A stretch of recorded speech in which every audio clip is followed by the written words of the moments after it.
เพื่อให้การส่งท้ายปีเก่าพศ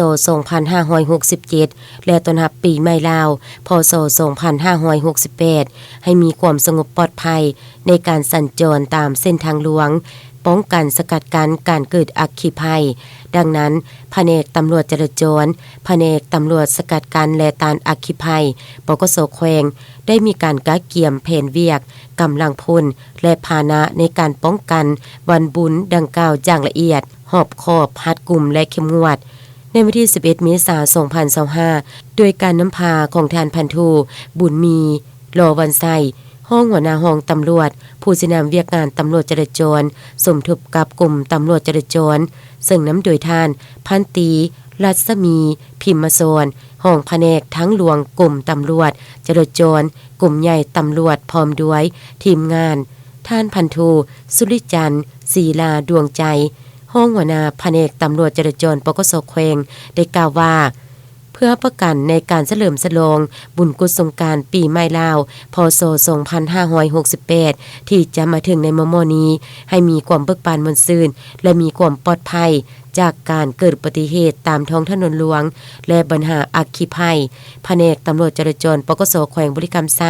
ได้มีการกะเกียมแผนเวียกกำลังพลและพาหนะในการป้องกันวันบุญดังกล่าวโดยจะเริ่มจะตั้งปฏิบัติแต่วันที่17 เมษายน 2025และจะได้จัดกำลังประจำอยู่จุดต่างๆภายในขอบเขตเทศบาลแขวงซึ่งจะได้แบ่งออกเป็น2จุดคือจุปฏิบัติเวียกงานที่บ้านพลสว่างหลัก13เมืองปักสันจุที่2บ้านหนองเกินเมืองท่าพระบาทแขวงบริคำไซประจำปอมภายในเทศบาลแขวงโฆษณาตามสายทางจุดจับความไวปลุกจิตสำนึกให้ผู้ขับขี่จูเขตบ้านพลสว่างหลัก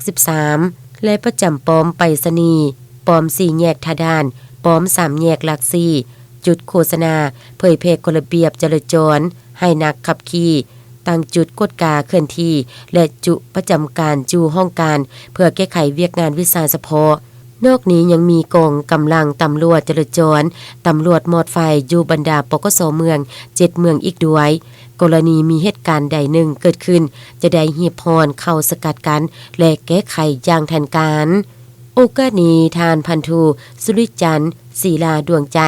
ห้องหัวหน้าแผนกตำรวจจราจรปกส.แขวงยังได้เรียกของมาอย่างพนักงานทหารตำรวจพ่อแม่ประชาชนพ่อค้าสาวขายนักธุรกิจนักเขียนนักศึกษาทุกชั้นคนที่นำใช้รถใช้ถนนจงมีสติในการขับขี่ค่อยไปค่อยมาบ่ล่วงไฟแดงบ่แซงทางโค้งบ่ควรขับขี่รถไวเกินกำหนดและบ่ควรดื่มสิ่งมึนเมาแล้วขับขี่ยานพาหนะการสร้างสรรค์พบปะหมู่เพื่อนมิตรสหายก็ควรอยู่ในขอบเขตที่เหมาะสม